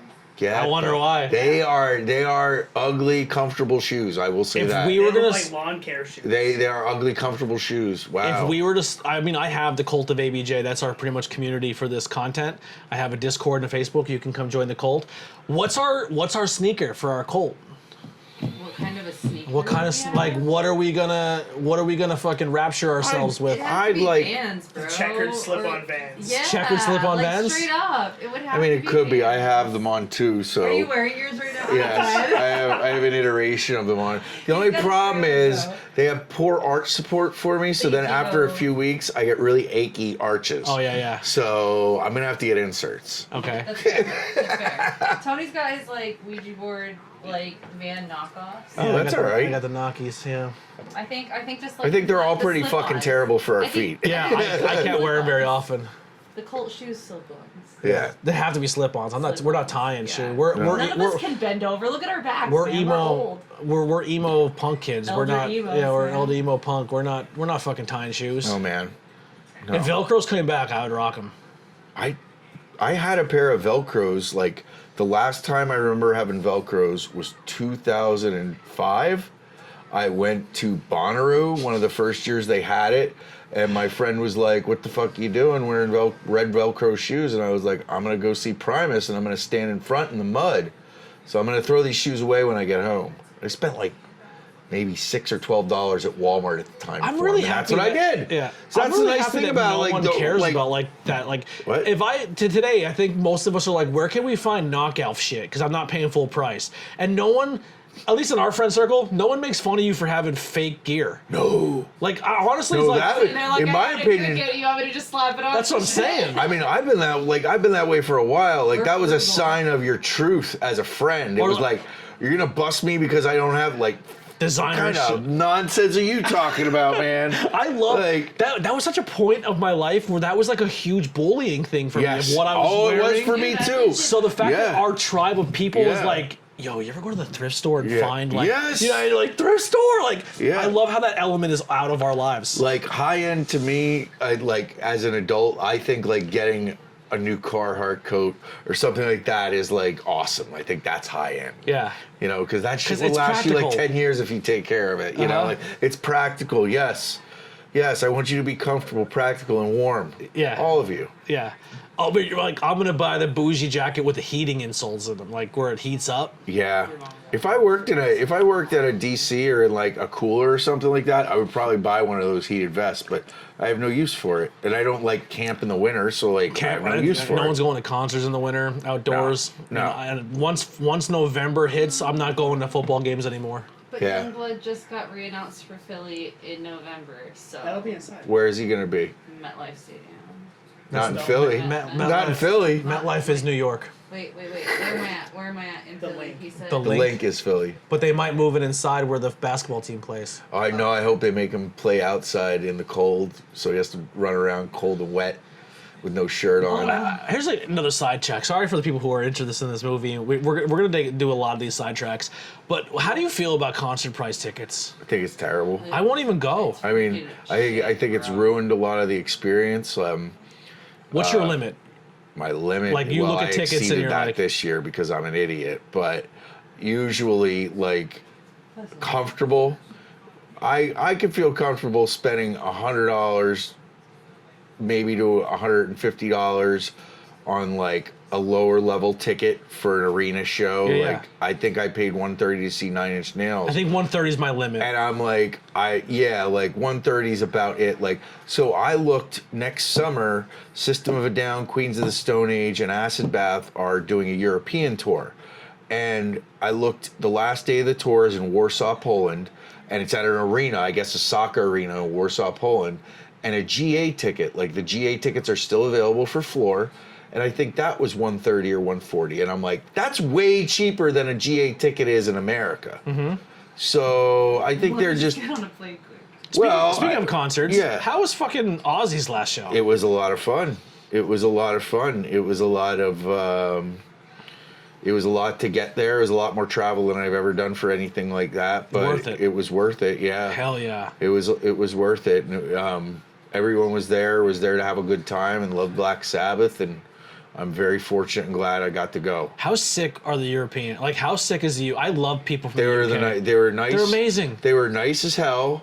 We had two different occasions. We had people walk us around the city to show us where to go. Yeah, they love the fact And like that we were like, give a could we fuck buy about you their... lunch? Could we buy you a pint? No, we're good. We got to go meet our wives. Like, oh, cool. They like, love the fact that we're into their culture. Yeah. They love it. They're like these Americans are here, and they like. I was walking through, and I was like, all right, I'm in this marketplace, and I'm like, where's the rooftop for the Beatles show? Where's the Get Back rooftop? Yeah. And they're like, oh, same thing. Walk down here. It's right there. Yeah. But unfortunately, you can't go in there. It was bought out by another company. They don't let you tour it, but all you can see is a plaque on the wall. Yeah. And they're like, but if you walk up this way, and this way, Abbey Road's like probably like a 35, 45 minute walk. To an Australian, 45-minute walk, he's like, get the fuck out of here, bro. That's like 3 miles. I'm like, that's a fucking normal walk for us. Like, yeah, that's pretty normal. yeah. So we did it. He hated it. Yeah. I thought it was fine. But I thought it was fine until the next day, Mr. Cobblestone. no. The cobblestone feet fucked me up. So that was I wanted to save my feet and body for All In. I did not Yeah. want to go to All In and be my body Smart. shot. But he kept fucking with me because I was like, yo, I gotta slow down. He was like, oh, old man over here, you can't fucking can't hang. And as soon as I conserved as much energy I possibly could for All In, then once the show happened, we had 2 or 3 days to explore. I go, I'm gonna fucking kill this Australian. I'm gonna show him what walking is all about. Yeah. And I walked myself to my feet fell off, and he was literally begging for a cab. He's like, please, he goes, for the love of everything, get us a cab, get us an Uber, I'll pay for it, I'm not walking back. And I was like, oh, who's a bitch now? Yeah. Yeah, we were lucky because we met people and they would tell us what trains to get on and everything. They're so nice. I would move there in a heartbeat. All the pubs that I went to, people were nice. I didn't think people were louder than folks in Schuylkill County or Pennsylvania. I was wrong. I was dead wrong. Yeah. Oh my God. Here's a weird thing. Did you experience while you were there, like the age of drinking in bars? No, I didn't experience that because I went to well, not so much. So I guess I did, but those kids that you're talking about, which I would call kids, They were 16 years old in the bar. They knew the bar I was at that was like that. It was during some cricket event was going on. That's why it was crowded there. And most of the older people, like myself, stood in a cluster near the bar because there were tons of TVs around, and then there were peripheral tables around the rest of the pub. And I noticed that's where the older people sat, families, and kids, young people. Yeah. I was at bars, club type things where there was like 15, 16-year-old kids drinking. And I was like, and they're like, oh yeah, technically you're allowed to do that here, but after a certain time, they can only be in here if they're with someone over the age of 18. So they just bring one person who's 18, and like, not trying to be weird, but also age of consent in the UK is 16, and they only know that from pro wrestling because that was the Marty Scurll situation. Oh, Jesus. But the whole time, like, we're sitting in a bar, I'm like, oh, don't go over there. That's a Marty situation. Just stay away. Like, but there's kids. Like, I was like, I'm not drinking in this bar anymore. I'm freaked. Like, We were out at one point. because adults be hitting on them. Yeah, we went out at one point and we realized we only had so much time before bars closed, so we tried to hit up a few. And I noticed the more desperate we got to find an open bar, the more younger kids were at it. And then by like the second one we went to like that, I turned to my friend and I was like, let's just leave. Yeah, let's just go buy some beer and go back to the room. No, there wasn't. We didn't get nowhere to buy beer. I just had weed on me, Did so you? that I smuggled. I could not find any of that. I smuggled weed. That's why. Yeah. I did. I was lucky because my friend went there. She went to Spain. A bunch Did you of have my a vape friends. or actually grass? I took vapes. I took Oh. disposable vapes because they don't check that shit. They don't sit there in the airport smoking it. So they just And think it's they go with they vape. think it's an e-cigarette, and you put it in your check baggage, you're fine. You're not hitting it in the airport, on the plane. You're getting it to a destination and doing it there. Yeah. So They just think it's a it's vape. all They all have gravy. ones that look like They don't vapes, have the like- manpower to test to that extent yet. Yeah. I could not find weed the whole. And then when I was afraid to even try because I didn't. Good. Right, but when we were at the show, there was a guy who literally reminded me of you. Long hair, Yeah. glasses, the whole nine, nose, septic piercing. Yeah. And he was Raz was sitting in between us, and he went like this to Raz, and Raz goes, "No," and he immediately goes, "But he's been looking for for a week," and I go, "You have weed?" He's like, "Yeah," and we're in Wembley Stadium. That's awesome. That I you was got to smoke high in an alley. as shit, and me and this Yeah. guy just chuckled and laughed at the rest of it. I was the I best. thought didn't he get thrown out? Why did I think he got thrown out? No, the people in front of us got thrown. There was a guy in front of me that was him and his girlfriend were so blackout drunk. They were drunk before the pre-show match started. Blackout. Yeah. And I was like, man, you paid for floor seats in Wembley to get blackout. And the only reason he got good kicked time, I out is guess. he kept going back for more beer. And they let him go. Like, that country drinks. Yes. And it got to the point where he was getting so rambunctious, they're like, guys, you gotta fuck off. You know what my favorite thing one of my favorite things I saw about drunks at the Aussie show was, I mean, I was drunk as shit there. Yeah, I blew my budget and I was like, I don't care. What were you drinking? I forget what the fuck Ale's beer. not that good in London. They I were forget what gross, beer I the was ones had. drinking all day, but I started out getting 2 beers at a time. Before I knew it, I was getting 3 beers at a time. That's a long show. Yeah. Yeah. Who impressed you? Who did you thought sucked? I was impressed. Well, let me finish the beer go ahead, story sorry. first. So, like, at one point I go to get beer, and there's these people fighting back and forth in the beer line, like, God, 100 feet away. And I'm like, they start screaming, and like, it looked like they're about to push each other or are pushing each other. And all of a sudden, 5 bobbies came from behind me. And they got half the distance between me and those people and started screaming at them. Like the loudest, like, hooligan screaming at the drunk people. Drunk people immediately stopped, dispersed, and apologized. Yeah. And like, it was like when It's the bobbies awesome. screamed over there, like I saw it twice there, and then I saw it when I was out drunkenly walking around, and like, people Buckingham. know to shut the fuck up. When the fuzzy hats come out and they go, Yeah. "Get out of Yeah. the way!" And everyone's like, "Oh, I'm so sorry!" Like, So- don't touch my horse! The The horse will bite you. The band I was probably surprised by the most was, because I'd never heard them and they were decent, was Hailstorm. I never listened to Hailstorm PA before. band. Yeah, evidently my band played with them once Really? in Bloomsburg. Yeah, at a head shop. Yeah, 20 years ago. What instrument did you play? I was the singer in a band, Day of the Rope. Really? Yeah. I don't think I've ever heard you sing. Yeah, Sing. I'll definitely send it to you. Okay. But that's 20 years ago-ish, and they were good. And then the other person that impressed me was Steven Tyler. I nearly shit my pants. It was amazing. He sounded great. How about Steven Tyler? Yeah. Oh, so Youngblood won me over at that show. Yeah, he was I good. left there like, oh, Yeah. I am obsessed with this guy now. Yeah, he was good. Yeah. He was good. I didn't like him at first. Yeah. He tried to get me into him. I was like, fuck this hate guy. Yeah.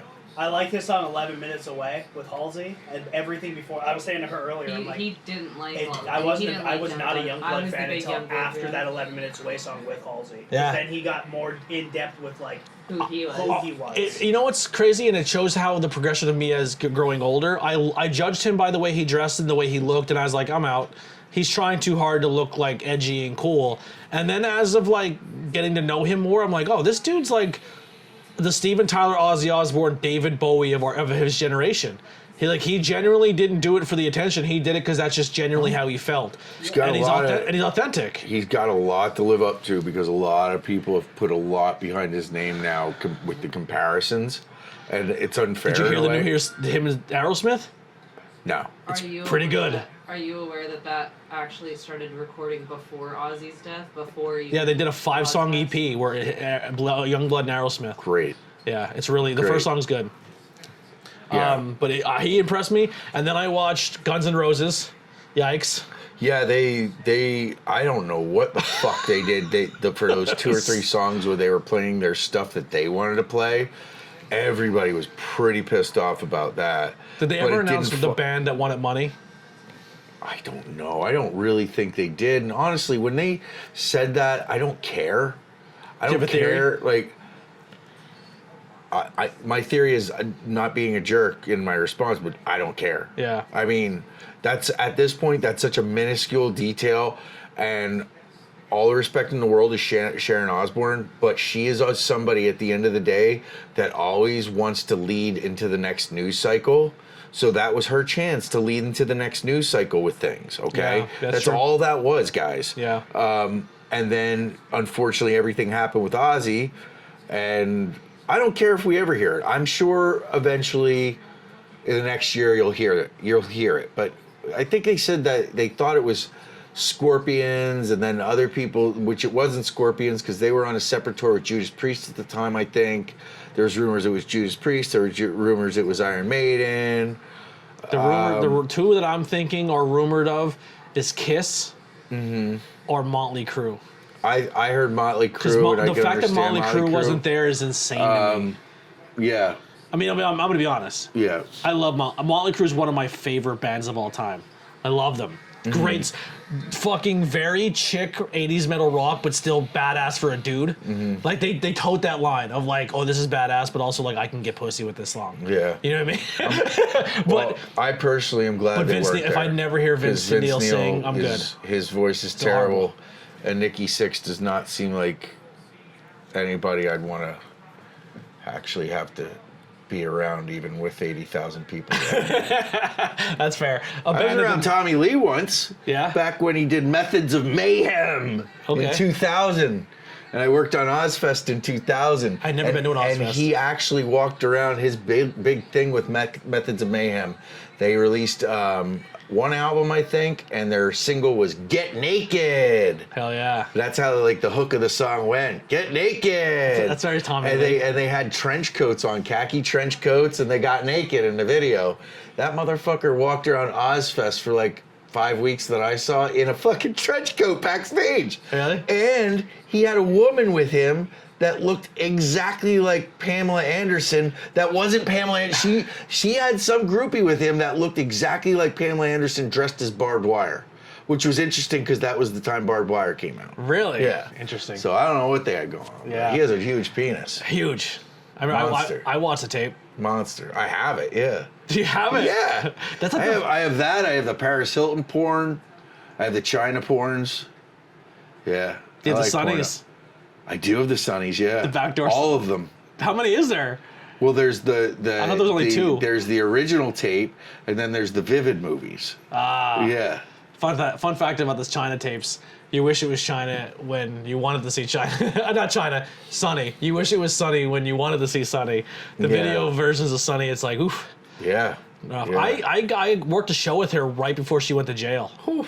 And I'll tell you right now, she still had it. She killed it. She on the microphone. She's so good. Okay. I think I think a lot of people hate on her because of her attitude, but I also don't.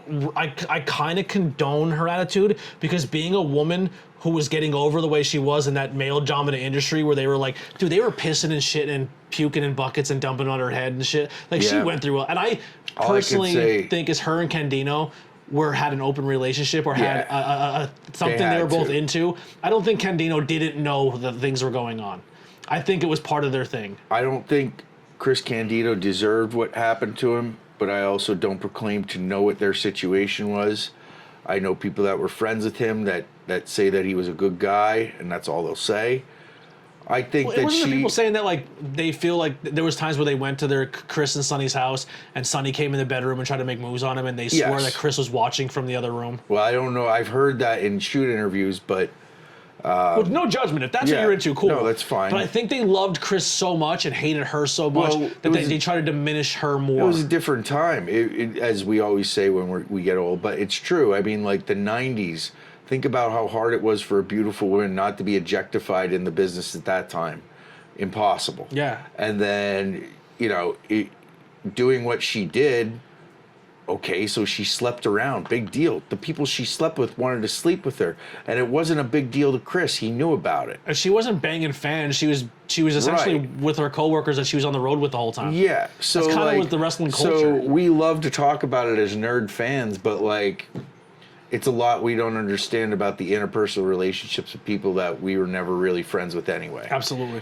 Yeah. Wild sidetrack. But anyway, in this movie, they kill people with sharks. So I think for the most part, we wrapped up the movie. She gets back on the boat. The whole time too, at the very end, I'm thinking, okay, how do we end this cheesy movie fun? I thought this big megalodon would have just came up and fucking Yes. yeah, because That would've been the great. chance of Bruce coming back was zero because they show pretty much his head in the water and he's chomped up, he's gone. Yes, which is why the whole talk of the prequels before is that, you've already set forth that he's dead. Yep. I did find an interesting parallel that he did it.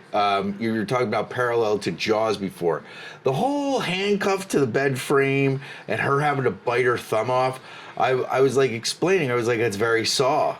Yeah. And Sam was like, what are you talking about? I was like, well, Cary Elwes cut his fucking his foot off. I pissed myself laughing in the theater when that scene was happening He was because the acting was so bad. He was so fucking sad. But the guy who's reacting to him doing it made the scene funny because he's like trying to pretend to puke but cry at the same time. He's like, and I'm just like, because that was around the same time too where Final Destination was big, and we used to go to the theaters for Final Destination to laugh up how crazy the death scenes were. So that guy that you're talking about, Lee Wanell, he's one of the co-writers of Saw, but I think he also wrote The Conjuring and Annabelle and all them shits. Yeah, he's a very accomplished Good writer. movies. I just hate the premise. Oh, yeah. I don't like the Warrens. I think they're con artists. Oh, they are. Yeah, which is great. And I think Matt Rife is even worse than they are right now. I think the whole thing is great. I think it's great that there's shitty, bad horror movies made about these frauds that half of America's gonna buy into it. Yeah. And now everybody's gonna get. It's kayfabe. Yeah, and now everybody's gonna fall into it because of Handsome Squidward even more. So the best part is about this new Conjuring movie that's out. My supervisor at work grew up around the block from where this fucking place was with these kids that are the basis of this movie. And he's like, yeah, I used to ride my bike all the time in front of that house and be like, that's the haunted house, we have to ride our bikes extra fast. In Pennsylvania. It's in Pittston, dude. Yeah, Pittston. It's in Pittston. What were they called? The Heavens, Devil's Gate or something like that? See, I think it Hell's is. Gate or something? Hell's Gate, I think it is. But I'm interested to watch that movie and then to talk to my supervisor at work and then tell you all about what a giant entire crock of shit it is. Yeah. What was the one that happened in Britain where people in Britain were like, we have them on videotape faking the whole thing? The Warrens. The Warrens and the family, they went, the one that happened in Britain, the one that happens in London. Okay, I don't know. I've fallen out with that whole goofy, mystical universe of things. Yeah. Yeah. I watch them for the sake of watching them, but I don't get into them. I was like, I said to somebody, I was like, the Nuns part of that? Like, the Nuns part of that universe? Yeah, like, what? Because they're trying to make this parallel that this demon followed Lorraine around, and people are trying to make the movie comparison to a real life thing, and it's just not true. Just simply not true. They're just trying to. The Warrens, even the Warrens are like Paul Bear dead, like still working. You know what I mean? Like Paul's like, oh, use my death in storyline, throw my ashes in Undertaker's face. Yeah, like it's my favorite thing. I loved Paul Bear as a kid. I like when I was in high school, I got to meet him a bunch of times, and I can still recall what Paul Bear's voiced to me and my buddies when we were like 17, 18 was. He walked out. And I think Kane was with him this time. It was when Kane, before he became unmasked. When he wasn't pink and white, he was like normal skin tone. Yes, Kane would sign, but Paul Bearer would sign too. And I remember walking up to the trunk of the car, and we're like 5 feet away, and he goes, "All right, boys, now just give Kane his space. You know him. He's crazy." And he said it and we just started. Me and my friend John busted out laughing. We're like. He gave a shit enough about us kids to keep kayfabe going. But he was always super nice. He would always Yeah. be like, "I have sons your age." And like, there you go. When he's inducted in the Hall of Fame, the two guys who do it, his sons. You know, Yeah. he loved those boys. What did you think of Kane's horror movies? See No Evil. I think I've seen one of them. I seen part 1. I don't remember. I think I watched part 2. I liked part 1. Did the Soskas do those movies? Did they write them? Jen and what's her name? Soskas. Maybe. They're twin sisters that Yeah. are horror writers. I think they wrote them. Part 1's good. Okay.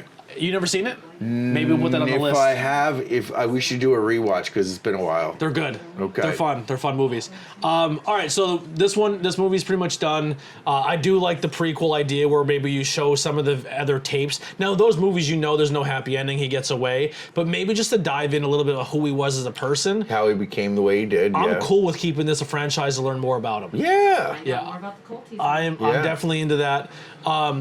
What do you give this as a scale of 5? What are you giving it? Sharks? How many sharks? I give it 3 sharks. 3 sharks? Yeah, I would watch it again. I would recommend it to people to watch if they wanted to see something new. How about yourself? I'm going 3 Okay. sharks as well. There you go. I maybe want to go 3.25. Okay. Give like a quarter shark in there. Okay, that's the Meltzer in you. But it is a Meltzer. I like it though. I definitely think it's a movie. I definitely think if you're watching, and I've had people who watch these podcasts or listen to these podcasts or movie reviews. Also, let me know if you like these longer form where we take sidetracks and go crazy, or if you like me just staying to the point. And I'll do a mixture of the two when it comes to movie content. But I do like these conversations. So even if you hate this, go fuck yourself. I'm doing it because I make content for me and not this fucking 16 of you who don't tell anybody about it. Fucking suck it. Not joking. Anyway, yeah, I would definitely recommend it. This is a movie kind of like Late Night with the Devil. Have you seen that Yes. yet? Where I didn't think I was gonna like it as much as I did, and then Yes. after I watched it, I'm like, that was a lot of fun. Mm-hmm. And it was like an hour and a half, and it felt like it flew by. Yes, I agree. Late Night with the Devil, I thought that was good. I like this a little bit better, to be honest. Yeah? Yeah, I Yeah. liked it a little bit better. Different I movies. think the element of it of just the realism of the serial killer, the realism of using, because the whole time you're like, oh my god, this is legit the perfect crime, because you can just blame the sharks and the sharks are going to eat these people, and like for the most part, the way he scouts his people and they're tourists and this Yeah. and that, like he kind of is committing the perfect crime. Yeah, the only credible evidence or witness is Dave, and he's so fucking blind drunk, obviously, or half-witted that it doesn't matter until. And he's definitely not in on it because he does get killed. Because as soon as he finds out that Yes. there's something going on, Bruce immediately offs him. Yes, Yeah, so he's not in on the whole plot. he's definitely getting him a 5th every time he gets a fare. Yeah. Maybe like his drunken stupidness is actually giving him a heads up of like, hey, people are snooping around. Yes. You know what I mean? I think that's what helps him too, because Bruce actually saves Bruce from Moses because he hits Moses in the back. Mm-hmm. So let's kind of mull over some ideas here. What's a possible movie you want to watch next? I know we talked about we both haven't seen a good chunk of movies. Or do you want to do like you pick this one, I pick the next one, or flip back and forth? I'd be up for doing Weapons next. You want to do Weapons? Yeah. All right, I'm cool with that. We can do Yeah. Weapons. I don't know the premise of Weapons. I'm going to be honest. So I'm going I to. know very little. I saw, but I like going in. Can I knowing read the? as little? Yeah, as blind. Can I as read little the as cliff possible. notes? Yeah, All right. Go ahead. When all but one child in the same class mysteriously vanished on the same night at exactly the same time, a community is left questioning who is behind their disappearance. That's all we know about it. So missing children, and children in horror movies are always fucking scary. Yes. Yeah. I can watch a TikTok of like little kids laughing, and a little kid laughing is joyous and it's a funny thing, especially when they belly laugh. You're like, oh, that's amazing. But if you're in a dark room and you hear that same laugh, it's a completely different vibe. Not me. I'm gonna be like, come tickle me.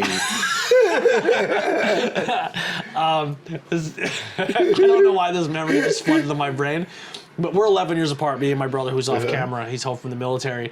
11 years apart means I was like, it's like raising another kid. Like I wasn't like a brother at some points. I was like almost like raising or watching a kid grow up and doing a whole different experience of not having a brother that's like the same age or a year or two younger.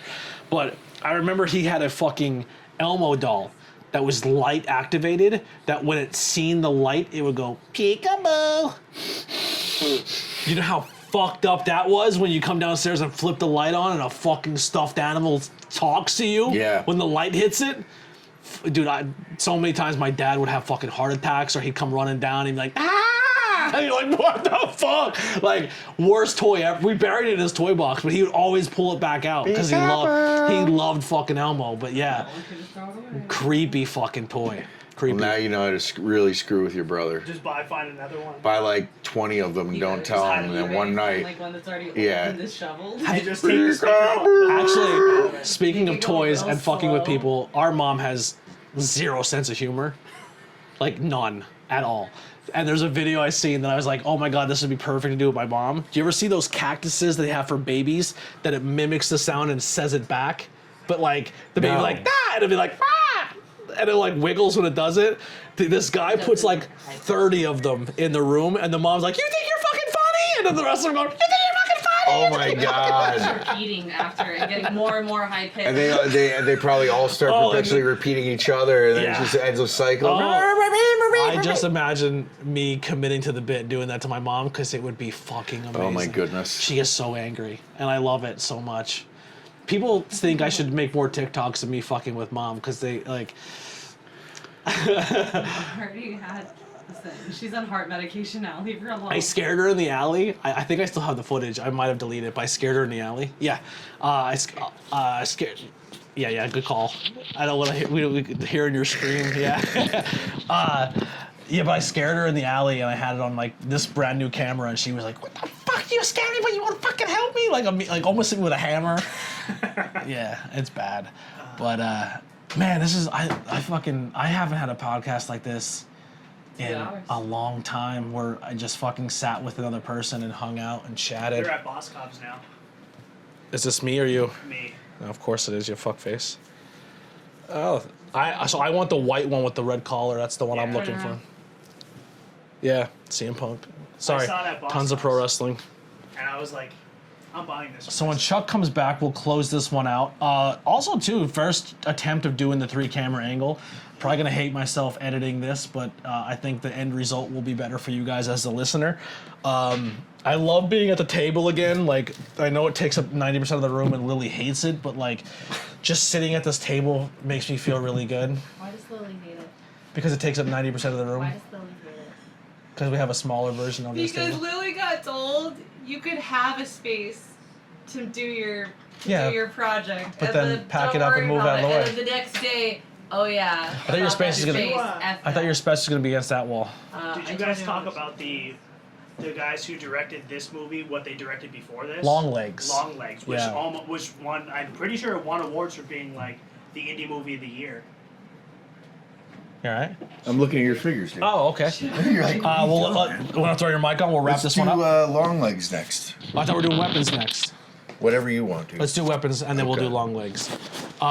So, yeah, I was just saying that this is a lot of fun. I miss having these conversations and doing old school Yeah. podcasts like this. If you want to hear more of Chuck's story, if you head over to the ABJ podcast page, it used to be called Interviews with Everyday People. All the interviews with Everyday People are still on there, so I kind of merged that YouTube page and renamed it, but kept all the stuff on there. But there is older interviews with myself and Chuck with way different equipment than we're Yeah. using right now, but still the same table, but different Yeah. location. Still the cable. But you also, just to kind of close out, just to Yeah. let people know about you, so we don't have to do it every Yeah. single time, but you also do like horror art and prints Yes, and I do stuff. horror artwork, illustration, merchandise design, concert posters. You can check me out on Instagram. My name is @Horrorprints on there. I'm also @Horrorprints on TikTok, @Horrorprints on Threads, and you can find me. There's Horrorprints on Facebook or Charles Moran, whichever. I am no longer on X. Fuck you, Elon Musk. Yeah, I'm on there, but I'm slowly getting away. I'm not using it as much. I use it more for the wrestling because more wrestlers are on there. I know, and that's what I hate the most about it, is because there's a lot of things that I miss or I have to catch like secondhand, but I couldn't do it after last October anymore. Yeah. Yeah. But thank you for having me. I look forward to doing it again in the I future. will tag Horrorprints on all of Yes. the clips and stuff that we put out of this, so people can easily say, "Oh, Michael, I'm gonna pretty much tag your Horrorprints again. Yeah. You're cool with that, and then people can go and support your art." Dope poster behind you. Yeah, it's hard to see from here, but there's a poster of that he did for Fightertainment. I Yes. do have another print I will show on the next podcast. It is upstairs. I still am trying to get it framed. I want to frame it and put it here. Okay. But I have a print that he did of The Exorcist, and it's one of my favorite pieces of art ever. I have a few wrestling ones upstairs too that I got from other people, but this Exorcist one's sick. It's an upside down cross, and it's all foil. Yes. And inside the cross is the cardinal coming up to the house with the street light, but then above is like the house, and above is just the Reagan eyes. Of like when the devil knows the cardinal's coming, Yes. and it's just like staring. We just lost hard That cam. one shut down. Yep. Oh, we lost the hard cam. It's at 3 seconds in. That's all right. Let's click through this. I'll just as we're talking. But yeah, we can use these cameras. But yeah, it's a great print. I will definitely show it off to you all so Yeah. you can see it. But it's a great one. Chuck's very, very talented. If you Thank want to you. get art prints of stuff, maybe you guys can reach out to Chuck and you can get the prints of, like, if we do a movie review and you want Yes. Chuck to be inspired by the movie, and pay him and he'll draw something for you. What would you draw from this scene if you were to do? That's a great question. Dangerous animals. Yeah, what would your scene or your piece of art be that would you inspired? I would love to do. The sexy dance. No. Oh, I thought for sure it'd be. I would like to do a static shot, a static aerial shot of the little parking lot, Oceanside, where he abducts her, with her van and him abducting her out of the back of the van. Just to, like, kind of just show to parallel of, like, the remote nature of things. Like, there are all these crazy things that happen around us in the middle of the night, in the middle of the ocean, you know, When you're busy living your own life. when you're sleeping. I love that. That's actually why it shut down was So too beautiful. the space ran out. Uh-oh. I don't know why it just wouldn't automatically switch over to the Back up.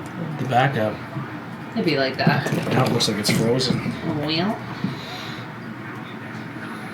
You know what else would be cool, Chuck? If you did, like, almost a Jaws, like the Jaws poster, right? How they have the giant shark, but then a scene within it.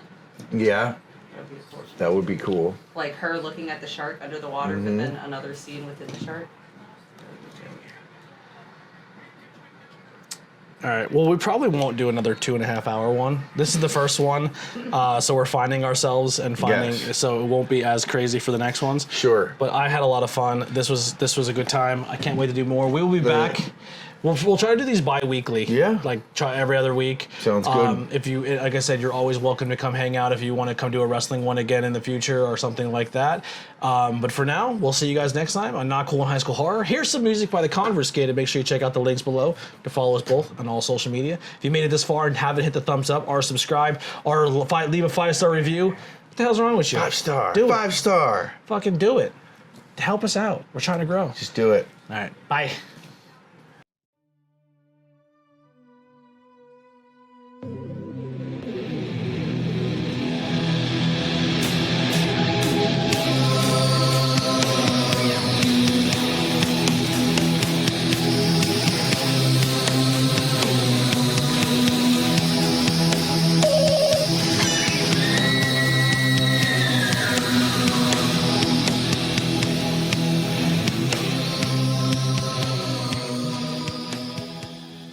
For comedy and signings. I just recently found out that he was in my favorite kids TV show, What's that? and he was making fun of The Rock the whole time. Avatar: The Last Airbender. He played a rock, an earthbender that was Get called the fuck out, the really? Boulder. He was the Boulder, which was like The Rock. This was Sorry. he only talked Check. in third person and shit. Yeah. Check.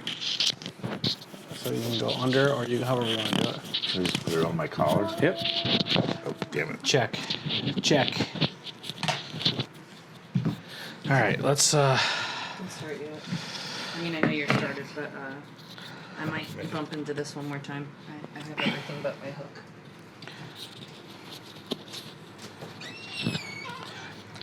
I'll talk about it on the thing. I want to save some for the camera.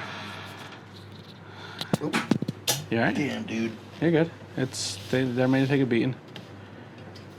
And I'm blind without my glasses, but then when I have them. Jinkies. You find it? It might be on your chair. Like, I heard it hit the steel of the chair. Oh, yeah. Damn, it has a magnet on it. Okay. Yeah. Okay. So, yeah, if you pop that magnet off, Yeah. like this, take the magnet off the back, put the microphone. So I didn't even realize there was a magnet. Yeah, so you pop maybe the magnet fell off. Is it on your chair? It looks like that. Yes, it is. Okay. So you put the mic underneath your shirt and then the magnet on top of your shirt. I got you. Is that okay? Yeah. Direction of that? Oh, that works too. Okay. If you want to hide it more, you can put it underneath your shirt like this too, whatever you were comfortable with. It's okay. It's fine. Picture. Yeah, so essentially what I want to do, what? Did you already start? No. I mean, we're recording, but... Fix your hair. Separate your hair, part your hair or something, because you had it like half pushed back and half not, so we're just kind of doing it. But I want to do this more often. I think in person is more fun because I want to bring that old vibe back of the podcast, of being at the table and everything. Sure. But like, I don't know how if this drive was a pain for you or if this something. Not really. But if you want to do this every other week or something, however you want, we'll just fine. pick a movie. We can pick one out when we leave today. If you need access to stuff, let me know. I do have a shit ton of streaming services. Okay. I liked that AMC Plus because I got the free trial to watch that, so I'm cool with that. So AMC Plus, also if you get the Plus version, you get Shudder for free. Oh, really? Shudder's included and something else. So I was subscribed to Shudder, then I went and seen AMC Plus on my Amazon,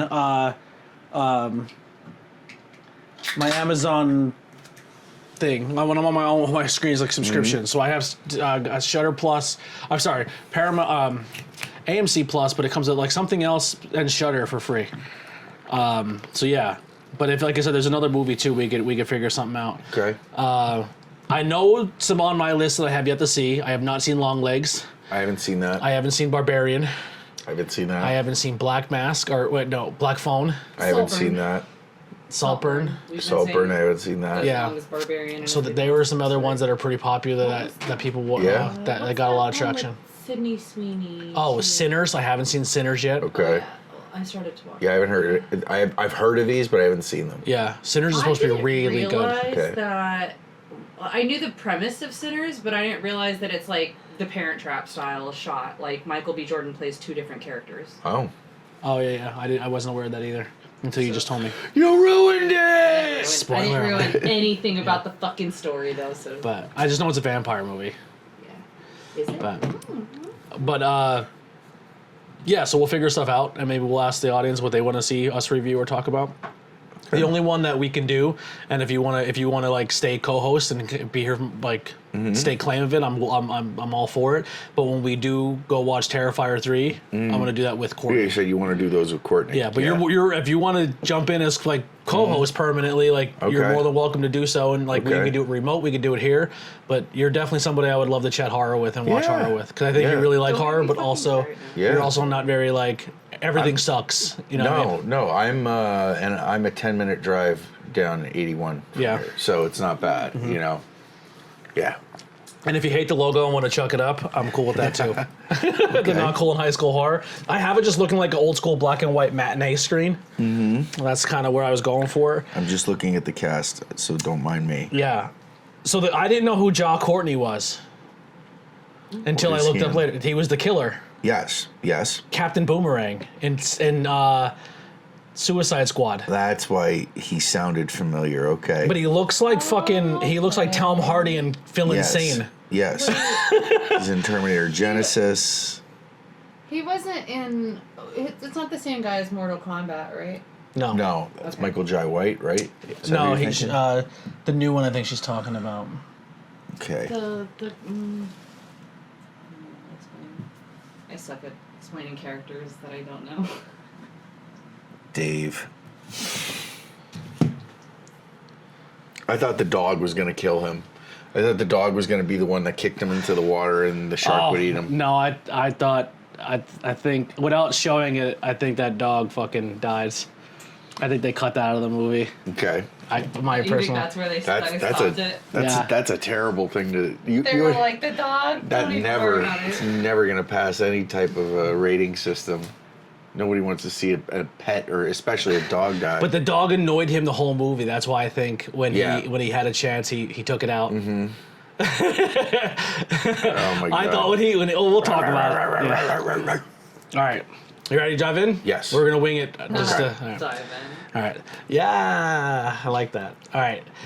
So another thing too is how I when I want to start a standard when we start recording is when the cameras are not rolling, or I'm sorry, when they start rolling and I'm setting things up. For just going forward, this one I won't do it because I don't know exactly what we talked about or said. But from the time we start rolling till the time I say live, all that footage can possibly be used. I might Okay. throw it at the end Yeah, for that's like fine. bonus stuff or like setup time. I just think it's a cool little behind the scenes Yeah, thing. Yeah, that's fine. All right, 3, 2, 1.